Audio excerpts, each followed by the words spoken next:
The letter arrived on a Tuesday in early March of 1883, its edges worn from travel, and Katherine Pierce held it with trembling fingers while standing in the dusty street of Oatman, Arizona, wondering if she had made the gravest mistake of her 22 years. The sun beat down mercilessly on the small mining town nestled in the Black Mountains, and the wind carried grit that stung her eyes, though perhaps the moisture gathering there had less to do with dust and more to do with the terror coiling in her stomach as she read the words again. Regret to inform you that arrangement cannot proceed. Found suitable wife locally. Enclosed funds for return passage east. Catherine folded the paper carefully, her hands steady, despite the panic threatening to consume her, because showing weakness had never been an option. Not in the Philadelphia boarding house where her stepfather's fists had taught her to hide every emotion. Not on the long train journey west, where men had looked at her with intentions she recognized all too well, and certainly not now, stranded in a territory that felt as foreign as the moon. The $10 enclosed in the letter would not get her back to Pennsylvania, and even if it could, she would rather die in this scorching desert than return to that house of horrors where her mother had passed 2 years prior, leaving Catherine alone with a man whose cruelty knew no bounds. She stood there on the wooden boardwalk, her brown traveling dress dusty and creased, her dark auburn hair pinned beneath a simple bonnet, and surveyed the town with growing desperation. Oatman was rough, a collection of weathered buildings that housed miners, prospectors, gamblers, and women whose profession Catherine understood even in her sheltered state. The saloons outnumbered the respectable establishments, and already she could hear raucous laughter spilling from the nearest one, though it was barely past noon. "You looking lost, miss?" The voice came from behind her, not quite a question, and Catherine spun around to find a woman of perhaps 40 years regarding her with sharp eyes that missed nothing. She wore a faded calico dress and an apron, and her weathered face suggested years of hard labor under the Arizona sun. "I was supposed to meet someone," Catherine said carefully, years of caution making her guard her words. "It seems the arrangement has fallen through." The woman's expression softened with understanding. "Mail order bride?" Catherine nodded, heat flooding her cheeks despite her situation being far from uncommon in this territory, where women were scarce and men were plenty. "The man's a fool then," the woman said bluntly. "I'm Margaret Sutton. Run the boarding house down the street. You need a place to stay while you figure things out?" "I have very little money," Catherine admitted, hating the vulnerability of the confession, but seeing no alternative to honesty. Margaret waved a hand dismissively. "I could use help. My daughter just married and moved to Prescott. Left me short-handed. You work for your room and board. We'll call it even until you sort yourself out." Fair? The offer was more than fair. It was a lifeline, and Catherine grasped it with both hands. "Yes, thank you. I'm Katherine Pierce." "Well, Katherine Pierce, welcome to Oatman. It's rough and it's hot, and it's full of men with more money than sense. But if you keep your wits about you, it's not the worst place to land." Margaret picked up Catherine's single-worn carpet bag before she could protest. "Come on then, let's get you settled." The boarding house was modest, but clean, a two-story structure with 6 rooms for rent and a small apartment in the back where Margaret lived. Catherine was given a narrow room on the second floor with a bed, a washstand, and a window that looked out over the street. It was sparse, but it was more than she had any right to expect, and she fought back tears as she unpacked her meager belongings. The work was hard. Catherine rose before dawn to help Margaret prepare breakfast for the boarders, serve the meals, clean the rooms, did laundry and water that had to be hauled and heated, and fell into bed each night exhausted but grateful. The boarders were mostly miners and prospectors, rough men who tracked in endless dirt and occasionally drank too much, but Margaret ran a respectable house and made it clear that any impropriety would result in immediate eviction. Catherine kept her eyes down and her conversation minimal, and after a few weeks, the men accepted her presence with nodding courtesy and nothing more. Spring deepened into the brutal heat of early summer, and Catherine learned to move through the worst of the day's warmth with practiced efficiency, finishing the heaviest work in the morning coolness and late evening. She learned which merchants in town were fair and which would cheat a woman if given the chance. She learned to ignore the catcalls from the saloons and to walk with purpose and confidence, even when fear curled in her belly. She learned that Oatman, for all its roughness, had pockets of decency and kindness, but she never stopped looking over her shoulder. Every stranger who rode into town made her pulse quicken. Every unexpected knock on the door sent ice through her veins, because her stepfather, Harold Mason, was not a man to let go of what he considered his property, and Catherine knew that the small inheritance from her maternal grandmother, left in trust until Catherine's 25th birthday, would be motivation enough for him to search for her. He had been furious when she disappeared, she was certain, not because he cared for her welfare, but because that money represented a prize he had been counting on controlling. It was late June when Austin Nolan rode into Oatman, leading a pack horse loaded with supplies. Catherine was sweeping the boarding house porch when she first saw him, and something made her pause and watch as he dismounted outside the general store with an easy grace that spoke of a lifetime in the saddle. He was tall, perhaps 30 years old, with dark brown hair that curled slightly at his collar and a sun-weathered face that suggested honesty rather than hardness. He wore working clothes, denim and cotton worn soft with use, and a hat that had seen better days. When he tipped that hat to a passing woman with her children, Catherine saw his face clearly and felt something shift in her chest, a strange recognition though they had never met. She forced herself to return to sweeping, chiding herself for foolishness. She had no business noticing any man, not when her future remained so uncertain, not when the thought of masculine attention still made her skin crawl with memories of her stepfather's violence. But Austin Nolan apparently had business at the boarding house because half an hour later he climbed the porch steps and knocked on the doorframe, his hat in his hands. Margaret appeared from the kitchen, wiping flour from her fingers. "Austin, good to see you. Heading back to the ranch?" "Yes, madam. Thought I'd check if you had any mail for me before I ride out, and I wanted to ask if you might know someone looking for work." His voice was deep and warm, with a slight drawl that spoke of Texas origins. "What kind of work?" Margaret asked, and Catherine tried to appear focused on her sweeping while listening intently. "I need a housekeeper. Someone to cook and clean, maybe help with the garden I've been trying to establish. My last housekeeper, Mrs. Chen, moved to California to be with her son's family about 2 months back, and I'm making a mess of things on my own." He smiled ruefully, and Catherine noticed the expression reached his eyes, crinkling the corners in a way that suggested frequent use. "I can offer fair wages, room and board, and it's respectable work. The ranch is about 8 miles northwest of here, up in the hills where it's a touch cooler. Good water source, and I run cattle and horses. Nothing fancy, but it's steady." Margaret glanced at Catherine, and something passed between the two women in that look. "Catherine, come here a moment." Catherine set aside the broom and approached, keeping her eyes properly downcast, though she could feel Austin Nolan's gaze on her. "Katherine Pierce, this is Austin Nolan, runs the Double Inn Ranch up in the hills. He's looking for a housekeeper. Austin, Catherine arrived in town about 3 months back and has been helping me out, but I know she's looking to establish something more permanent."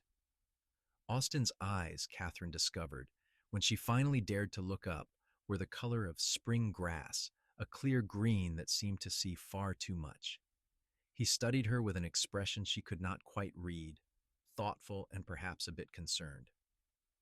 "Miss Pierce," he said, nodding respectfully. "Have you kept house before?" "Yes, sir. I managed my mother's household in Philadelphia before she passed. I can cook, clean, do laundry, preserve food, tend a garden, and I'm a hard worker." Catherine kept her voice steady, professional, even as her heart hammered against her ribs. The ranch sounded isolated, which could mean safety from searching eyes, but it also meant being alone with a man she did not know, and that thought terrified her. "Philadelphia, that's a long way from Arizona." It was not quite a question, but the curiosity was clear. "Yes, sir.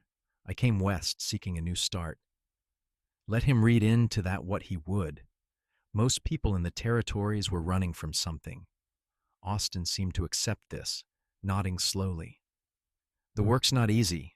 Ranch life is demanding, and you'd be somewhat isolated, though you'd be free to come to town whenever you needed. I'd pay $30 a month, plus room and board. You'd have your own room in the ranch house, and I give you my word that the arrangement would be entirely proper and respectable. $30 a month was generous, more than fair for the work described. Catherine knew she should feel nothing but gratitude for the opportunity. Instead, old fears clawed at her throat, making it difficult to breathe. Alone on a ranch with a man she did not know.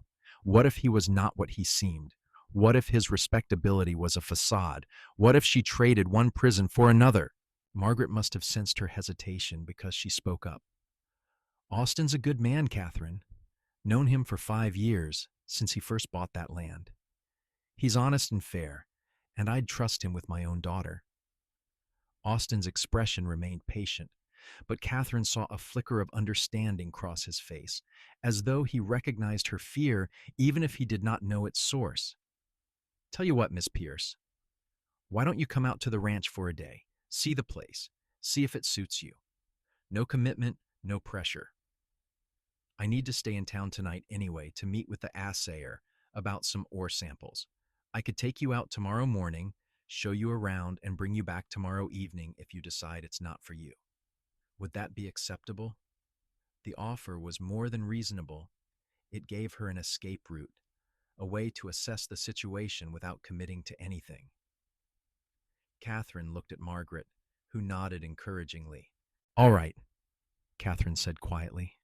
Thank you. I appreciate the opportunity. Good. I'll collect you at sunrise tomorrow then. Bring whatever you might need for the day. Austin settled his hat back on his head and nodded to both women. Margaret, always a pleasure. Miss Pierce, I'll see you in the morning.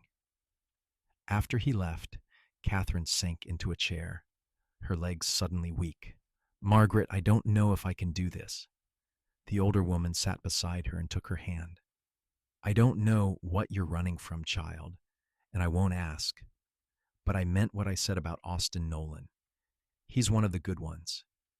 His father was a rancher down in Texas, and Austin came out here to build something of his own after his parents passed. He's worked hard, built that ranch from nothing, and he's respected in these parts. If you're looking for a safe place, his ranch is about as safe as you'll find. Catherine wanted to believe her. She wanted to trust that safety was possible, that not all men were like Harold Mason. But trust had been beaten out of her over years of brutal lessons, and it would not return easily.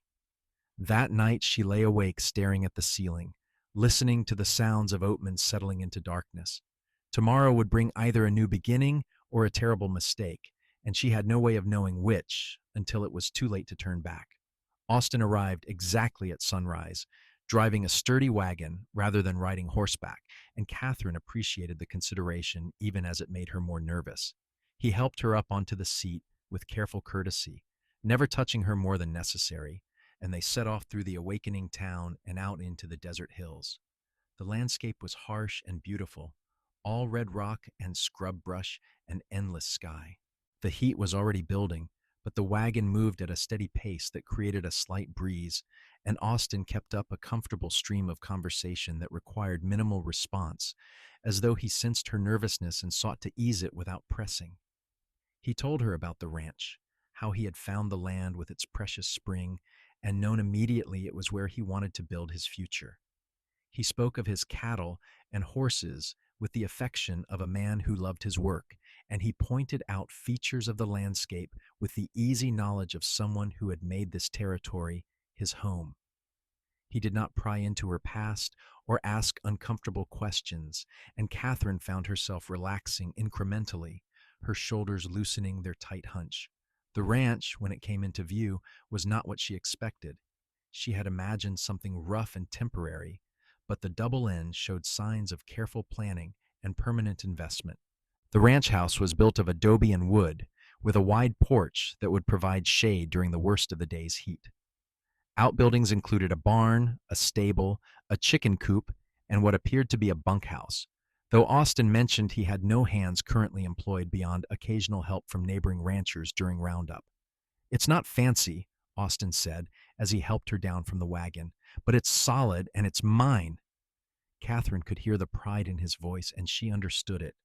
This was a man who had built something from nothing, who took satisfaction in honest work and tangible results.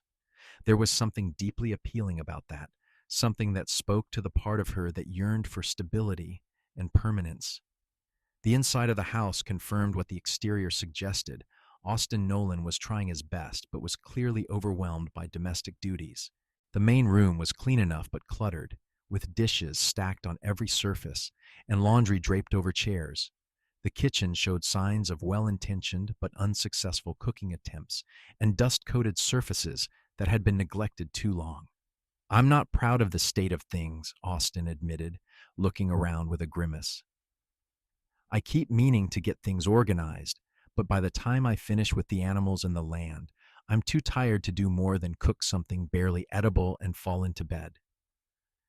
"You've been managing alone for 2 months?" Catherine asked, taking in the extent of the disarray. "Yes, and it shows. Mrs. Chen kept this place running smooth as silk, and I didn't appreciate it enough until she was gone." He turned to Catherine with an earnest expression. "I don't expect miracles, Miss Pierce. I just need someone who can keep things from falling apart completely. Someone who can make sure I eat real meals and have clean clothes, and maybe help me make this house into an actual home instead of just a place to sleep between work." Catherine moved through the house slowly, taking inventory. 3 bedrooms, one clearly Austin's and the others empty save for basic furniture. A kitchen with a good stove and adequate supplies if one knew how to use them properly. A root cellar stocked with basics. Windows that let in light but needed curtains. Wooden floors that needed sweeping and washing. It was work, certainly, but it was manageable work, and more importantly, it was work she knew how to do well. "The room that would be yours," Austin said, opening a door off the main living area. "It's got a good lock on the door. I installed it for Mrs. Chen because she wanted the security, and I thought you might appreciate the same." The lock. He had thought about her security, her need to feel safe. Such a small thing, but it meant everything. Catherine examined the room, which was simply furnished but adequate, with a window that looked out over the hills and caught the morning light. The lock on the door was solid and new, and Catherine tested it, feeling the bolt slide home with a satisfying click. This would be acceptable, she said carefully, not wanting to reveal how much that lock meant to her. They spent the rest of the morning with Austin showing her the ranch operations. The cattle were healthy, Herefords that grazed on the hillside grasses, and the horses were a mix of working animals and a few breeding mares that Austin hoped would establish a reputation for quality stock. He introduced her to the chickens with amusing solemnity, pointing out which hens were the best layers and which were temperamental. He showed her the garden plot, currently a weedy disaster, and admitted that his attempts at growing vegetables had been thoroughly defeated. "I can work with this," Catherine found herself saying, looking at the garden space with a critical eye. "The soil's decent, and with the spring providing water, we could have a good kitchen garden going by late summer. You'd need to build some shade structures for the more delicate plants, but the basics would thrive." "You know gardening, then?" Austin looked pleased. "My grandmother taught me. She could grow anything." The memory was bittersweet. One of the few bright spots from Catherine's childhood, before her mother's remarriage had turned everything dark. They ate lunch on the porch, simple fare that Austin had packed from town, and Catherine found herself talking more than she had intended. Something about the openness of the land, the quiet broken only by wind and birdsong, the absence of crowds and noise and threat, loosened the tight control she usually kept on her words. She spoke of Philadelphia in general terms, of missing the green of the East, but finding strange beauty in the desert. She asked about the other ranchers in the area, about town, about the practical details of ranch life. Austin answered everything with patient thoroughness, and Catherine noticed that he never pressed when she redirected away from personal topics, never showed frustration with her careful boundaries. He treated her with a respect that felt genuine, without condescension or hidden calculation. As the afternoon wore on and the heat reached its peak, they retreated to the coolness of the house. Austin excused himself to do afternoon chores, and Catherine found herself wandering the rooms again, imagining them clean and organized, picturing curtains on the windows and rugs on the floors. She could make this house comfortable. She could make it a home.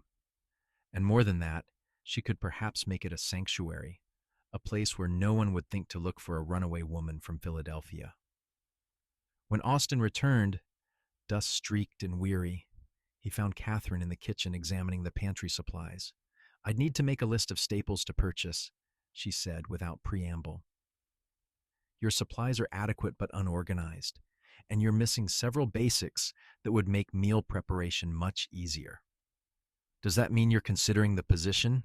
Austin asked, hope evident in his voice. Catherine turned to face him, studying his open expression, the honest weariness in his eyes, the careful way he kept distance between them as though aware she needed space. She thought of the boarding house in town, comfortable enough but temporary. She thought of the $10 still hidden in her room, not enough to run if Harold Mason somehow tracked her down. She thought of the lock on the bedroom door and the isolation that would make it difficult for anyone to find her. But mostly, she thought of the strange sense of peace she had felt here today, the first peace she had known in longer than she could remember. "I'll take the position," she said quietly, "if the offer still stands." The smile that broke across Austin's face was like sunrise, warm and genuine, and lighting him from within. "The offer absolutely stands. When can you start?" "I'll need to gather my things from town and settle accounts with Margaret. Would the day after tomorrow be acceptable?" "That would be perfect. I'll come fetch you in the wagon. Make sure we get everything you need." Austin paused, then added carefully, "Miss Pierce, Catherine, I want you to know that you'll be safe here. I give you my word on that. This will be a professional arrangement, nothing more, and your privacy and security will be respected absolutely." "Thank you," Catherine whispered, and meant it with every fiber of her being. The ride back to Oatman seemed shorter, the conversation easier. By the time Austin left her at the boarding house with promises to return in 2 days, Catherine felt as though she had perhaps finally found a place where she could breathe. Margaret was thrilled with the arrangement and spent the next 2 days helping Catherine prepare. They went through Catherine's meager wardrobe and supplemented it with some sturdy work dresses from the general store. Margaret insisted on packing extra fabric and sewing supplies, dried herbs from her kitchen, and a dozen other small items that might be useful. She also had a long, serious talk with Catherine about life on an isolated ranch, about the challenges and the rewards, and about how to handle any difficulties that might arise. "But I don't think you'll have difficulties with Austin," Margaret said firmly. "That man is genuine through and through.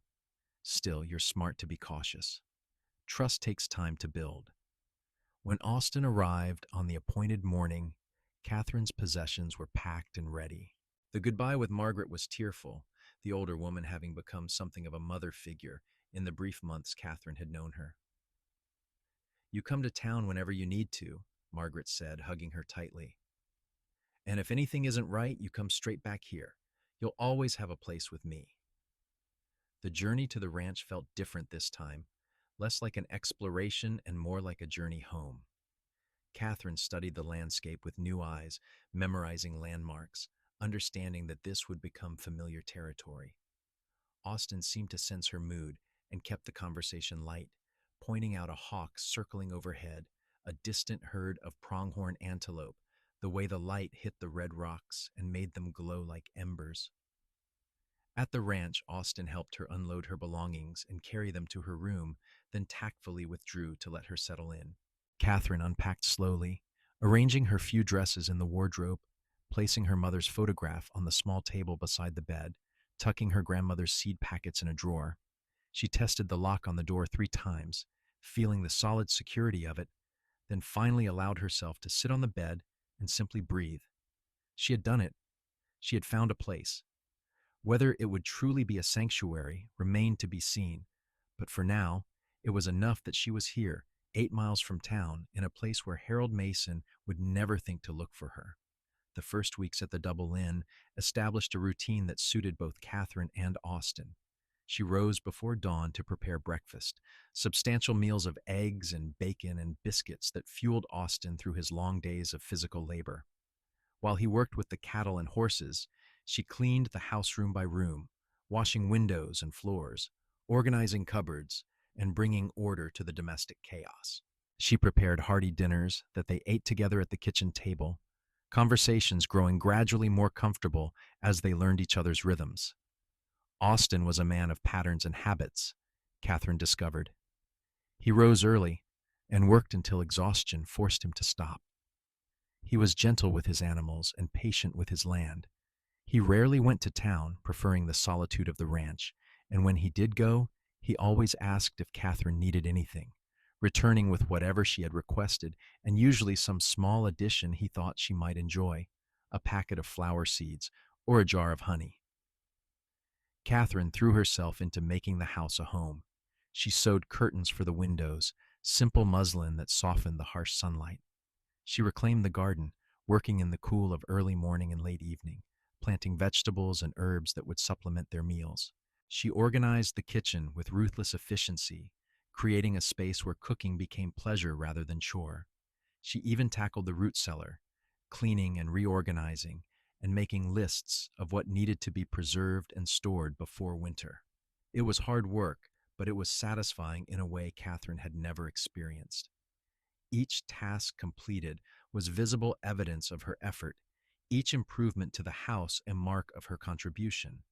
And Austin noticed and appreciated it all, thanking her for clean shirts and good meals and the way the house now felt welcoming when he returned from the day's labor. But Catherine kept her guard up. She was polite, but distant, friendly, but never personal. She kept the lock on her bedroom door fastened every night. She never relaxed completely, always aware of where Austin was, always calculating escape routes should they be needed. The fear lived in her bones, a constant companion that no amount of kind treatment could fully dispel. Austin, for his part, seemed to understand without being told. He never approached her too quickly. He never came too close unless work required it. He never asked about her past beyond the most general questions. And slowly, painfully slowly, Catherine began to believe that perhaps he truly was what he seemed, a good man in need of help, nothing more sinister than that. July burned into August, the heat reaching brutal levels that made work possible only in the early morning and evening hours. Austin taught Catherine to ride, patient lessons on a gentle mare that gradually built her confidence. Being on horseback made her feel free in a way she had never experienced, the ability to move across the land unimpeded, the perspective from the saddle that let her see for miles in every direction. It also had the practical benefit of allowing her to explore the ranch territory and understand the land she now called home. One evening in late August, as they sat on the porch watching the sunset paint the sky in shades of orange and gold, Austin spoke into the comfortable silence. "Catherine, can I ask you something? You don't have to answer if you don't want to." She tensed immediately, every muscle going tight with defensive readiness. "What is it? What are you afraid of?" The question was gentle, without accusation or pressure, but it still struck like a blow. Catherine's first instinct was to deny, to deflect, to rebuild the walls that his quiet presence had been slowly eroding. But something in his tone, the genuine concern and care, made her pause. "Why do you ask?" she said finally. "Because you're always waiting for something bad to happen. You never fully relax. And I've seen the way you watch the road to town, like you expect someone to come riding up with ill intent." He turned to look at her, his green eyes serious. "I meant what I said when I hired you. You're safe here. But I can't protect you from something if I don't understand what the threat is." Catherine's throat tightened. She had not spoken of Harold Mason to anyone, had buried that part of her past as deeply as possible. But the weight of carrying it alone was crushing, and Austin had proven himself trustworthy in countless small ways over the past 2 months. "My stepfather," she said, the words barely above a whisper. "Harold Mason. He's a violent man. He beat my mother for years, And after she died, he turned his attention to me. There's an inheritance from my maternal grandmother, held in trust until I'm 25. Harold wants control of that money, and he sees me as his property until he gets it. Austin's hands curled into fists on the porch railing, his jaw tight. Did he hurt you? Yes. The word was simple, but it carried years of pain. Not as badly as he hurt my mother, because I learned to hide, to be invisible, to avoid him when he was drinking. But yes, he hurt me.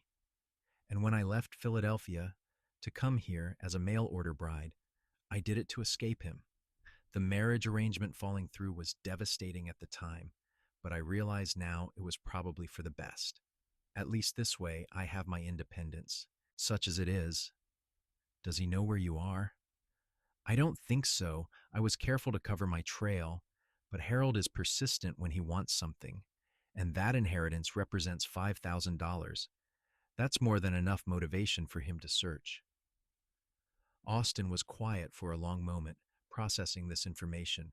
When he spoke, his voice was calm but edged with steel. Then we make sure he never finds you. And if somehow he does, he'll have to go through me to get to you. The fierce protectiveness in those words shook something loose in Catherine's chest. She had never had anyone stand between her and danger. Her mother had been too beaten down, too afraid for her own survival. But here was Austin Nolan, a man who owed her nothing beyond her work as his housekeeper, declaring himself her defender without hesitation. You don't have to do that, she whispered. Yes, I do. He looked at her directly, holding her gaze. You're under my protection, Catherine. You live on my land. You work in my home. And that means you're under my care. I don't take that lightly. Any man who would hurt a woman the way you've described is a coward and a bully, and I've got no patience for either. Tears spilled down Catherine's cheeks, the first she had allowed herself since arriving in Arizona. Austin tactfully turned his attention back to the sunset, giving her space to cry without the pressure of observation, and Catherine felt something fundamental shift inside her. Perhaps safety was not just a physical condition. Perhaps it was also this, being seen and believed and protected without condition or cost. They did not speak of it again that night, but the conversation changed something between them.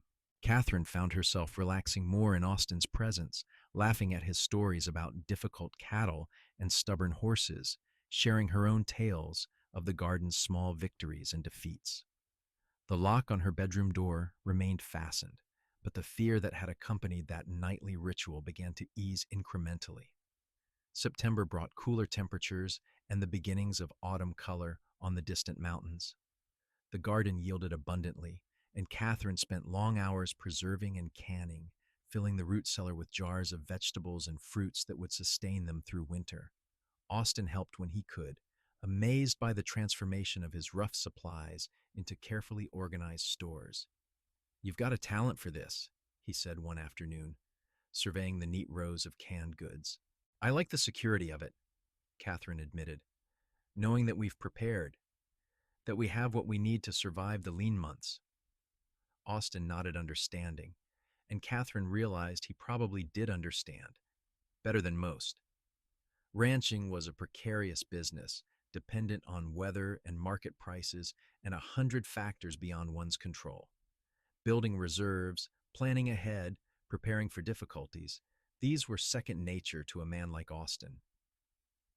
The roundup came in October, neighboring ranchers helping each other move cattle to lower pastures for winter. Catherine met the other ranch families during the long days of work, cooking enormous meals for the hands and listening to the women share news and gossip. She was accepted easily. The story of her being Austin's housekeeper, apparently satisfactory explanation for her presence, though Catherine caught some of the women exchanging meaningful looks when they observed Austin's careful attentiveness to her comfort. He's sweet on you, one of the women, Martha Johnson, said bluntly when they were alone in the kitchen. Not that I blame him. You've done wonders with his place, and you're good company besides. Catherine felt heat flood her face. He's my employer, that's all. Martha laughed, a warm sound full of knowing. For now, maybe. But I've known Austin Nolan for 3 years, and I've never seen him look at any woman the way he looks at you. Just something to think about." Catherine did think about it, more than she wanted to admit, because somewhere in the past months, Austin had become more than just her employer. He had become a friend, a companion, someone whose presence she looked forward to rather than endured. She enjoyed their conversations over dinner, the easy silences as they worked together, the way he made her laugh with his dry observations about ranch life. She appreciated his steadiness, his reliability, the way he never expected more from her than she was willing to give. And if she was honest with herself, she found him attractive. Not just his physical appearance, though that was certainly appealing, but the whole of him, his integrity, his work ethic, his gentleness with animals and people alike, the quiet strength that needed no display or assertion. But wanting and having were different things, and Catherine's past had taught her to be wary of romantic entanglements. What if she was wrong about him? What if his kindness was strategy, patience, a long game? What if she let herself care and he turned out to be just another man who saw women as possessions to be controlled? Winter settled over the ranch with surprising intensity. Oatman and the surrounding hills occasionally saw snow, and the temperatures dropped significantly at night. The house that had felt too warm in summer became cozy with the stove burning, and Catherine learned to bank the fires and manage the heat to keep them comfortable. The work shifted from outdoor labor to indoor projects, and Austin spent hours repairing tack and tools, while Catherine sewed quilts and mended clothes. Christmas came, their first major holiday together. Catherine had not expected to celebrate, having no family and uncertain of Austin's traditions. But Austin surprised her by riding to town and returning with a small pine tree, which they decorated with strings of popcorn and paper ornaments Catherine folded from catalog pages. He presented her with a beautiful pair of leather gloves, perfectly fitted for her hands, and a warm shawl in deep blue that brought out the color of her eyes. Catherine had made him a shirt, painstakingly sewn from good cloth she had purchased with her carefully saved wages. When he opened it on Christmas morning, his expression of genuine pleasure and surprise made all the hours of secret sewing worthwhile. "It's perfect," he said softly. "Thank you, Catherine. I've never had anything made so fine." They celebrated with a special dinner, roasted chicken and Catherine's best biscuits, and a dried apple pie that made Austin close his eyes in bliss at the first bite. And afterward, sitting by the fire with coffee and quiet contentment, Catherine realized she was happy, truly, deeply happy in a way she had never been before. "Can I tell you something?" Austin said into the peaceful silence. "Of course. This is the best Christmas I've had in years, since before my parents died, really. Having someone to share it with makes all the difference." He looked at her, firelight casting shadows across his face. "Having you here makes all the difference." Catherine's heart beat faster. "Austin, I know this isn't the time or the place," he continued, setting down his coffee cup and turning to face her fully. "And I know you've got reasons to be cautious. But I need you to know that somewhere along the way, you've become more to me than just my housekeeper. I care about you, Catherine. More than I probably should given our arrangement. And if there's any chance that maybe you might feel the same way, I'd like to know. Not to pressure you," he added hastily, "just to understand where things stand." Catherine's mind raced. This was the moment she had been half expecting, half dreading. Austin had just laid his heart open, and she owed him honesty in return. But honesty required vulnerability, required admitting feelings she had been trying to deny. "I do care about you," she said slowly, choosing each word with precision. "You've been kinder to me than anyone has been in years. You've given me safety and respect and a home, and yes, my feelings have grown beyond what an employee should feel for an employer. But Austin, I'm afraid." "Of me?" "Not exactly, or not anymore at least, but of what caring for someone means, of losing my independence, of discovering that I've misjudged again." She took a shaky breath. My mother loved my stepfather when she married him. He was charming and attentive, and she thought he would take care of us. And then after the wedding, he changed. Or maybe he was always that way and just hid it well. But she was trapped, legally and financially and emotionally trapped, and it killed her eventually. How do I know that wouldn't happen to me? Austin was quiet, absorbing her words. When he spoke, his voice was gentle. You don't know, not with absolute certainty. Trust is always a risk. But Catherine, look at what we've built here over the past 6 months. I've never tried to control you or diminish you. I've never raised my voice or my hand to you. I've respected your boundaries and your privacy. Doesn't that count for something? It counts for everything, she whispered. But I'm still afraid. Then we take it slow, Austin said simply. We don't rush into anything. We keep building what we have day by day and let things develop naturally. I'm not going anywhere, Catherine. I'm willing to wait as long as it takes for you to trust me completely. And if that day never comes, if you decide you can never see me as more than a friend and employer, I'll accept that too. Your presence in my life, in whatever form you're comfortable with, is enough. The pressure of tears built behind Catherine's eyes again. How could this man be real? How could anyone be this patient, this understanding, this genuinely good? I don't deserve you, she said. That's nonsense. You deserve everything good the world has to offer, and it's a damn shame you've been made to think otherwise. Austin reached out slowly, telegraphing his movement, and took her hand gently. Let me prove it to you. Let me show you that caring for someone doesn't mean losing yourself, please. Catherine looked at their joined hands, his calloused and strong, hers smaller but no less marked by hard work. She thought about the past 6 months, about every small kindness and patient gesture. She thought about the lock on her bedroom door that had never been tested, the boundaries that had never been crossed, the respect that had never wavered. All right, she said softly. We'll take it slow. But Austin, if I ever ask you to stop, if I need space or time, you have to respect that. Always, he promised. Your comfort and your happiness are what matter most. They sat together by the fire until it burned low, hands clasped, not speaking but not needing to.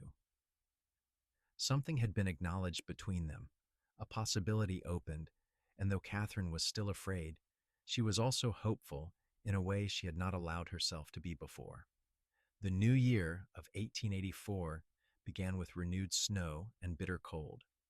Catherine and Austin fell into a pattern that was both familiar and new, still maintaining their separate spaces and professional boundaries, but with an undercurrent of acknowledged affection that colored every interaction.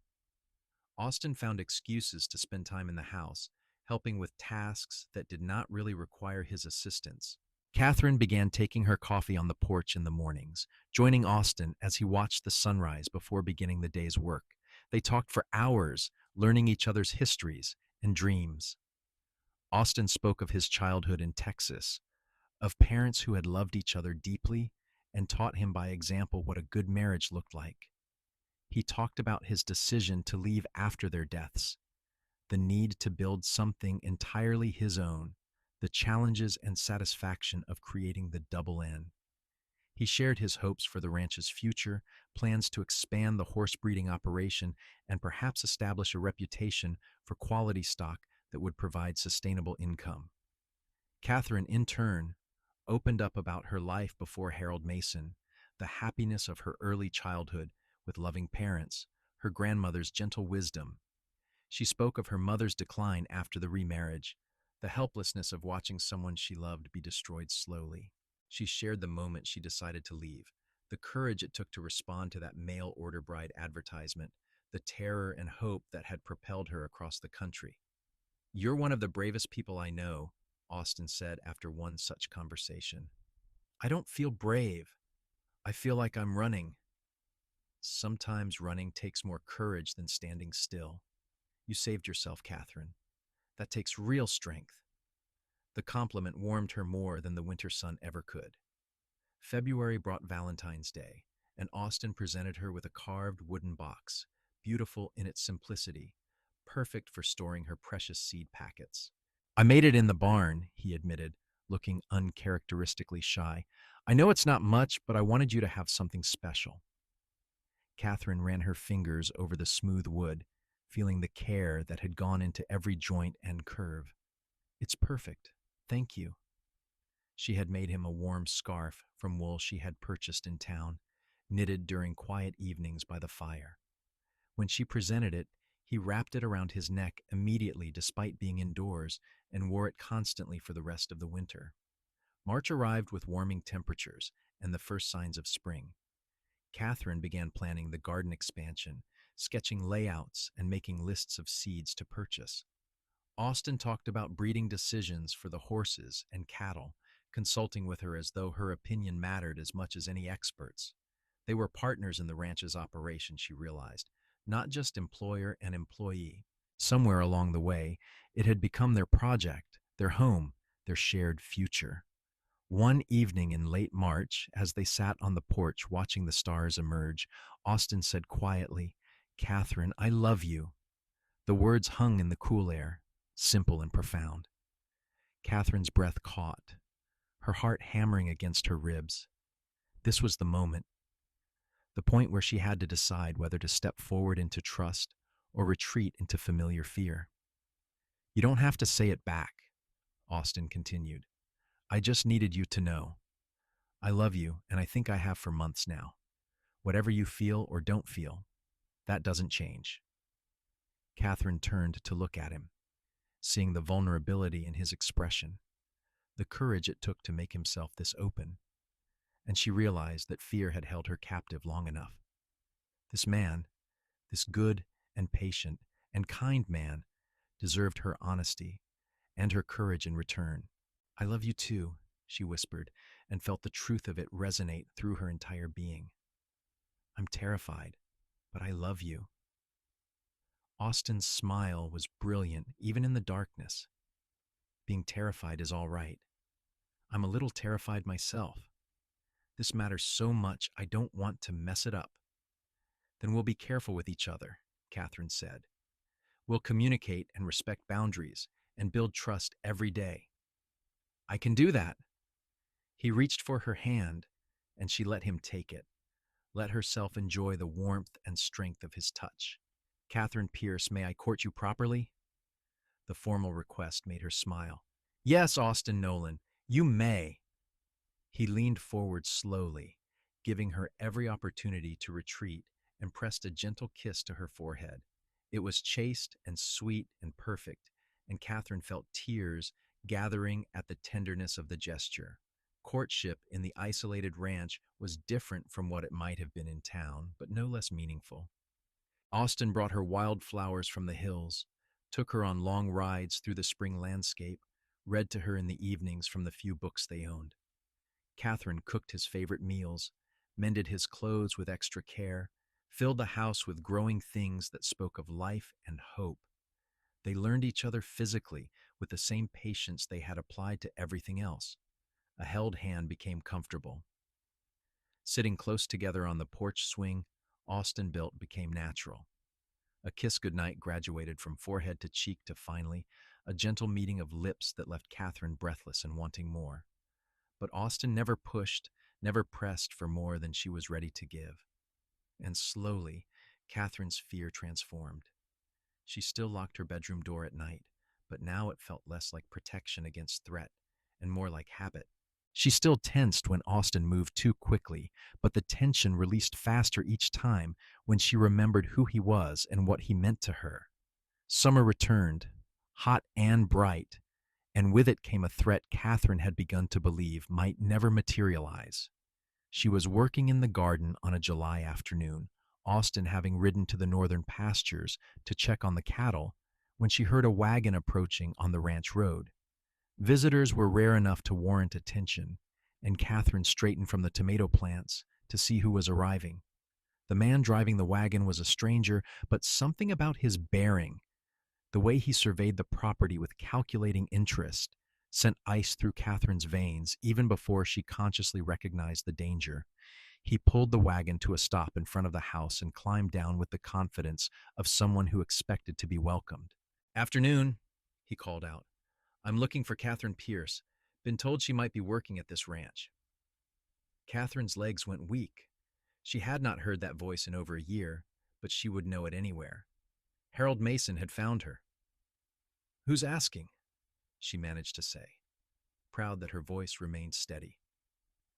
"Name's Thomas Grant. I'm a friend of the family." He smiled, but it did not reach his eyes. "You look mighty like a girl I'm searching for. Miss Pierce ran away from home over a year back, and her stepfather's been real worried about her welfare.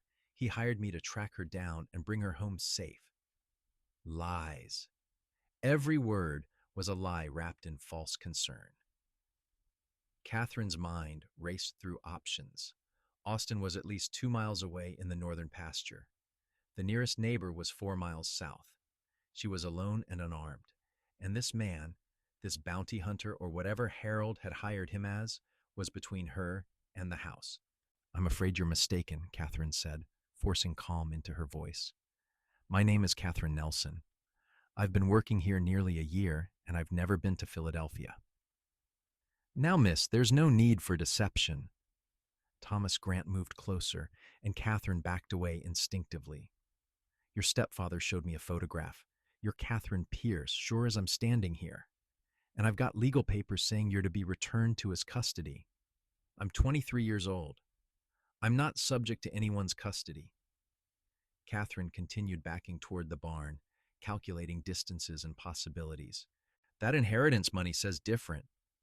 You're not of age to inherit until 25, and until then, your stepfather's your legal guardian in matters of property." Grant's smile turned predatory. "Now, we can do this easy, or we can do it hard. But either way, you're coming with me." Catherine turned and ran for the barn, hoping desperately that she could reach the horse stalls, that she could somehow get to Austin or to town or anywhere but into this man's grasp. But Grant was faster and stronger, and he caught her before she made it 10 feet, his hand closing around her arm with bruising force. "Hard way, then," he said grimly. Catherine screamed and fought, all the lessons learned from Harold Mason's fists translating into desperate self-defense. She kicked and clawed and managed to land a solid elbow to Grant's ribs that made him grunt in pain. But he was bigger and stronger and experienced in subduing unwilling captives, and within moments he had her arms pinned behind her back. "Spirited thing, aren't you? Mason said you'd gotten uppity, needed to be taught some discipline. Might be. I'll start that lesson before we even leave Arizona." His breath was hot against her ear, his intention clear and horrifying. Catherine gathered herself for another scream, but then she heard the sound that was sweeter than any music, hoofbeats approaching at a gallop. Austin appeared around the side of the house, mounted on his big bay gelding, and the expression on his face when he saw Catherine struggling in Grant's grip was terrible and beautiful. He dismounted before his horse fully stopped, striding toward them with purpose. "Let her go, now." His voice was cold and flat, more dangerous than any shout. "This doesn't concern you, friend. Just collecting what belongs to her stepfather." Grant tried to maintain his grip on Catherine, but she felt his confidence waver at Austin's approach. "The lady belongs to no one but herself, and you're on my land, uninvited and unwelcome. Let her go, or I will make you let her go." "I've got legal papers," Grant protested, releasing one of Catherine's arms to fumble in his jacket. It was the opening Catherine needed. She twisted hard, bringing her heel down on Grant's instep with all her weight, and when his grip loosened, she threw herself toward Austin. He caught her smoothly, putting himself between her and Grant in one fluid motion. "Catherine, are you hurt?" Austin asked, not taking his eyes off the bounty hunter. "I'm all right. He's here for the inheritance. Harold sent him." Her voice shook despite her best efforts to control it. Austin's jaw tightened. "Show me these legal papers." Grant produced a document that looked official, full of seals and formal language. Austin scanned it quickly, his expression darkening. This guardianship order is from Pennsylvania. It has no force in Arizona territory. And even if it did, guardianship over property matters doesn't give anyone the right to physically compel a grown woman to go anywhere against her will. He handed the papers back dismissively. You've got no legal standing here. Get off my land. Now listen here, Grant blustered. I've been paid to bring her back, and that's what I intend to do. Then you'll be failing to earn your payment because Miss Pierce is under my protection, and you'll have to kill me to get to her. Are you prepared to commit murder for Harold Mason's money? Austin's hand had moved to the revolver at his hip, the motion casual but unmistakable. Grant's eyes darted between Austin's determined face and Katherine's position behind him. Whatever he saw in Austin's expression made him recalculate. Mason said she'd be alone and easy to collect. Didn't mention she had a cowboy watching over her. Well, now you know, so you can ride out of here peacefully and tell Harold Mason that Katherine Pierce is beyond his reach, or this can end badly for you. Your choice. For a tense moment, Katherine thought Grant might actually try to fight. But then he saw what she had already noticed. Two riders approaching from the south, neighbors drawn by the commotion. The odds had shifted decisively against him. This isn't over, Grant said, trying to salvage some dignity as he backed toward his wagon. Mason's got resources. He'll send someone else. And we'll deal with them the same way. Katherine is free, and she's staying free. No amount of money changes that.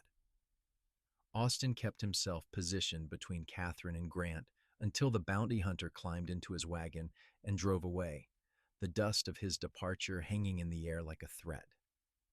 The moment Grant was out of sight, Katherine's legs gave out. Austin caught her, lowering them both to the ground and gathering her against his chest as she shook with reaction. I've got you. You're safe. I'm here. He repeated the words like a prayer, one hand stroking her hair, the other wrapped firmly around her waist. He found me. After all these months, Harold found me. Katherine could not stop shaking, could not process the terror of how close she had come to being dragged back to Philadelphia. But he didn't get you. And he never will. Austin pressed his lips to her temple, holding her as though he could shield her from the entire world through sheer will. The neighbors who had approached turned out to be the Johnsons, who had been riding past on their way home from town.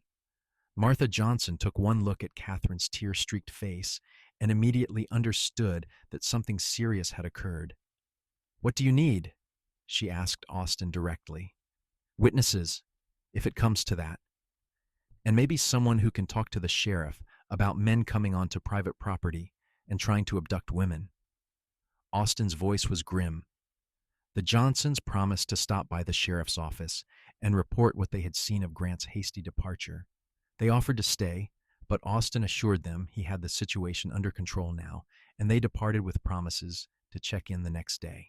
That night, after a dinner neither of them really tasted, Austin sat Katherine down at the kitchen table with serious intent. We need to talk about how to protect you permanently, he said. Grant was right that he might not be the last person Harold sends. As long as you're Katherine Pierce and unmarried, you're vulnerable.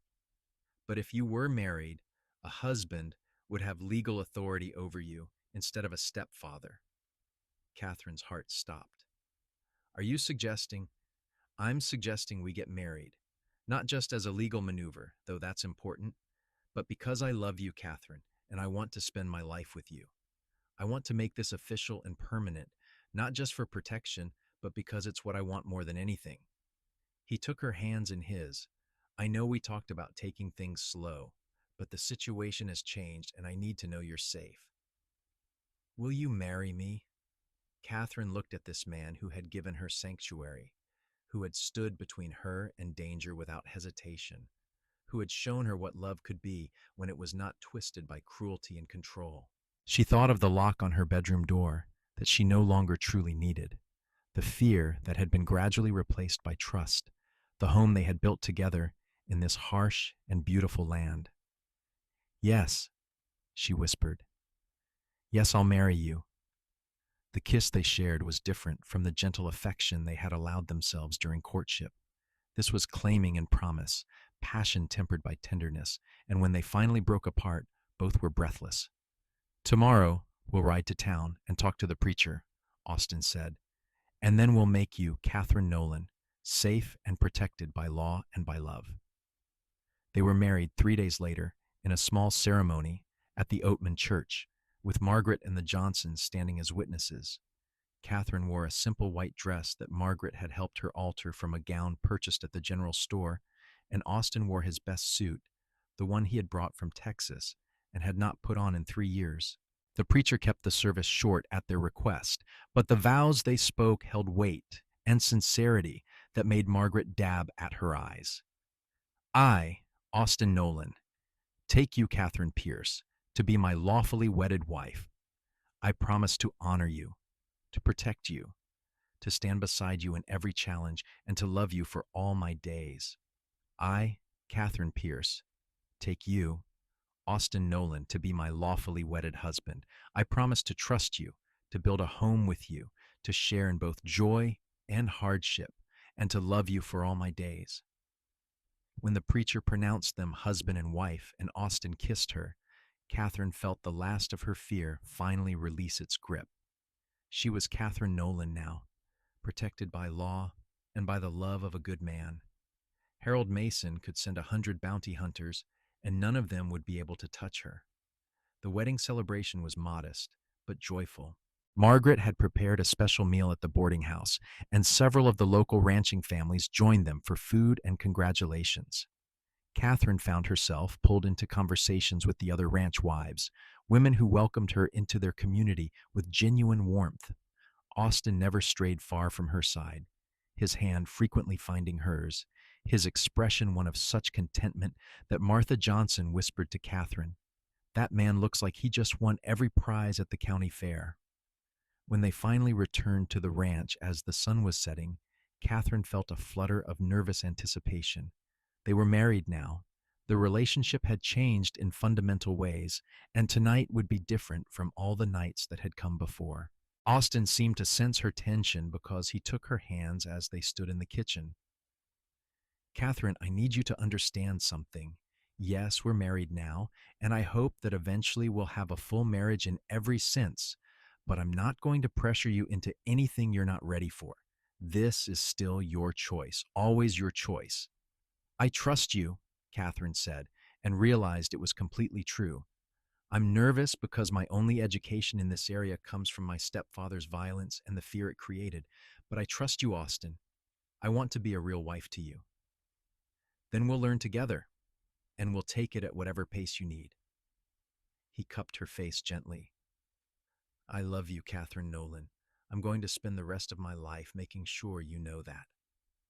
The wedding night was tender and patient, Austen proving with every touch that intimacy could be gentle and good. Catherine's fears did not disappear entirely, but they were met with such care and consideration that gradually they transformed into trust and then into genuine pleasure. And when she fell asleep in her husband's arms, truly sharing a bed for the first time in her life without fear, she knew that she had finally truly found her sanctuary. The months following their marriage settled into comfortable routine. Catherine no longer locked her bedroom door because it was their bedroom now, a space they shared with growing ease. The ranch work continued, summer heat giving way to autumn coolness, and they prepared for another winter together, this time as husband and wife rather than employer and employee. In November, a letter arrived at the Oatman post office addressed to Catherine Nolan. Margaret brought it to the ranch personally, her expression concerned. "It's from Philadelphia," she said. "I thought you should know before you opened it." Catherine's hands shook as she took the envelope, but Austen's solid presence beside her gave her courage to break the seal and read. The letter was from a lawyer she did not know, informing her that Harold Mason had died in October from a sudden apoplexy.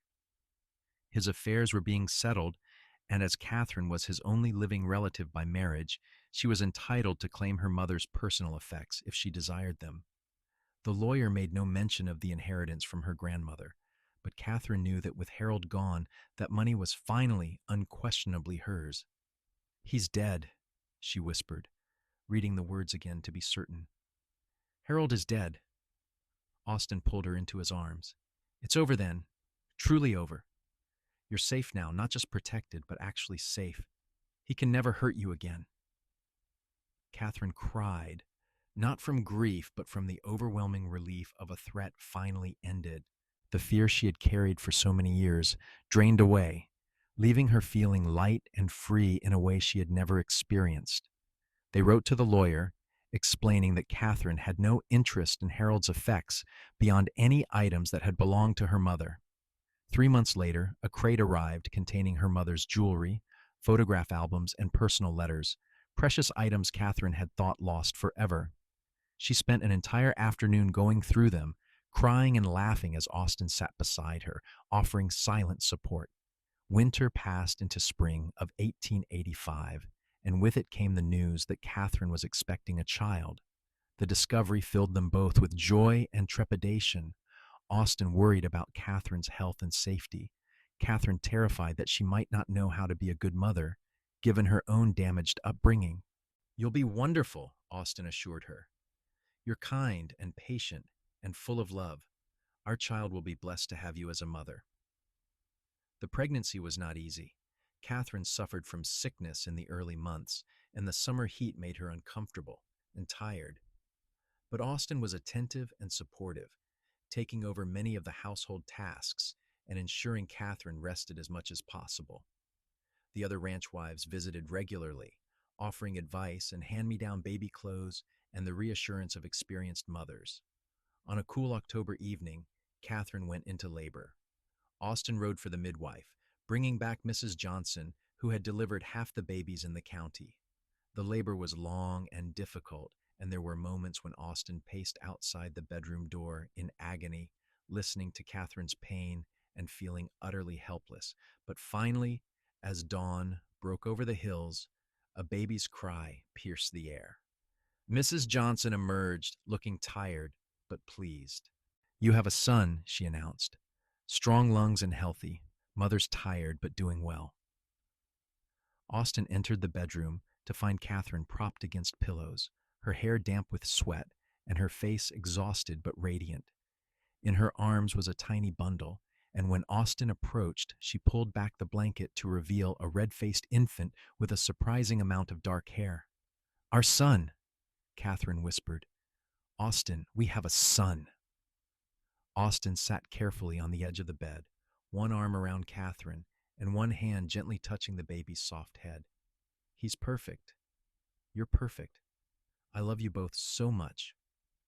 They named him Andrew Thomas Nolan, and he was baptized in the Oatman church a month later, with Margaret and the Johnsons standing as godparents. Catherine threw herself into motherhood with the same determination she had applied to everything else, learning through trial and error how to care for this tiny person who depended on her completely. Austin was a devoted father, spending every spare moment with his son, rocking him to sleep and singing off-key lullabies that made Catherine smile. The ranch prospered. Austin's careful breeding program resulted in horses that gained a reputation for quality, and buyers came from as far as Tucson to purchase his stock. The cattle herd grew, and they were able to hire a permanent ranch hand to help with the increased work.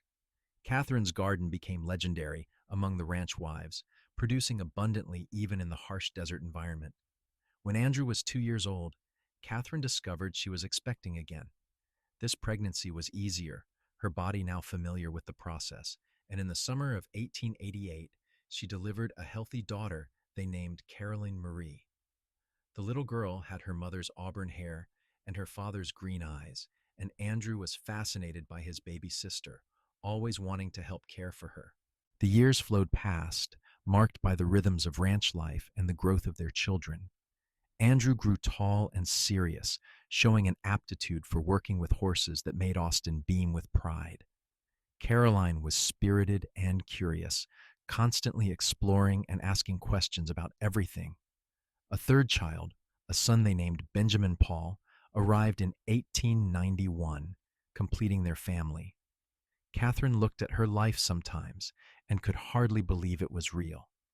The terrified woman who had arrived in Oatman 8 years prior, alone and desperate and convinced she would never be safe, had been transformed into a confident ranch wife and mother, beloved by her husband and cherished by her community. The scars from her past would never fully disappear, but they had been overlaid with so many good memories, so much love and laughter and joy that they no longer defined her. One evening in the summer of 1893, as they sat on the porch watching the sunset while their children played in the yard, Austin took Catherine's hand. "Do you remember the first time you came to this ranch?" he asked. "I was terrified," Catherine admitted. "I was certain you would turn out to be like Harold, that I was making a terrible mistake. And now? Now I know that you're the best man I've ever known. You gave me sanctuary when I had nowhere else to go. But more than that, you gave me a home. You gave me love. You gave me a life I never dreamed was possible." She leaned against his shoulder. "This ranch, this family, this is everything I never knew I could have." "You made it possible," Austin said. "You took a lonely cowboy's house and made it a home. You took a struggling ranch and helped make it prosper. You took my life and filled it with more love and happiness than I knew existed. I'm the one who should be grateful, Catherine. Every single day, I'm grateful that you chose to trust me." Andrew called out from the yard, where he was teaching Caroline to rope a practice post, and Benjamin toddled over to climb into his mother's lap. Catherine held her youngest son close and watched her other children play while the man she loved sat beside her and felt peace settle over her like a benediction. The years continued to be kind. Andrew grew into a fine young man who took over much of the ranch's day-to-day operations, allowing Austin to focus on breeding and training. Caroline showed an unexpected talent for business, keeping meticulous records and managing the ranch's finances with skill that impressed everyone. Benjamin, the baby, turned out to have his mother's way with growing things, and under his care, the ranch garden expanded into a serious operation that supplied vegetables to several restaurants in Prescott. In 1899, when Catherine was 40, the inheritance from her grandmother finally matured with accumulated interest into a substantial sum. Catherine invested most of it back into the ranch, using the funds to purchase additional land and improve the breeding facilities. But she also set aside money for her children's futures, determined that they would have opportunities and choices she had never known. Andrew married a rancher's daughter from Kingman in 1901, bringing his bride to live in a new house they built on the Double Inland. Caroline married a banker from Prescott in 1903, though she continued to manage the ranch finances from town. Benjamin showed no interest in marriage yet, content to work beside his parents and continue expanding his agricultural projects. Austin and Catherine celebrated their 20th wedding anniversary in 1904 with a party that brought together families from across the territory. They stood together in the ranch house Catherine had transformed over the decades, surrounded by children and grandchildren and friends, and Austin raised his glass in a toast. 20 years ago, I asked a frightened woman to trust me with her safety. I promised her that my ranch would be her sanctuary. But what I didn't know then was that she would make this place so much more than a sanctuary. She made it a home. She made it a legacy. She made it a place of love and laughter and life. Catherine, you are my greatest blessing. Here's to 20 more years and to spending every one of them showing you how much I love you." Catherine's eyes filled with tears as everyone cheered and drank. She looked around at the life they had built, the family they had created, the sanctuary that had indeed become so much more. The mail-order bride, who had never known a safe place, had found not just safety, but genuine happiness. The cowboy who had offered his ranch as sanctuary had found that in providing shelter, he had received something far more valuable in return. As the party continued around them, Austin pulled Catherine close and kissed her with all the love of 2 decades of marriage and partnership. "I love you," he whispered against her lips. "Yesterday, today, tomorrow, and forever. I love you too," Catherine replied, her heart full to overflowing. You gave me everything, Austin. You gave me a life worth living. We gave it to each other, he corrected gently. Together. Together. It was the perfect word, Katherine thought, for everything they had built and everything they were. Two people who had found each other in the harsh landscape of the Arizona Territory and created something beautiful and lasting. A sanctuary that had become a home that had become a legacy that would continue for generations, built on the foundation of trust and love and the courage to believe that safety and happiness were possible even for those who had known only fear and pain. The sun set over the Double N Ranch, painting the sky in shades of gold and crimson, and Katherine Nolan stood in the embrace of the man she loved, surrounded by the family they had created in the place that would always be her sanctuary and her home.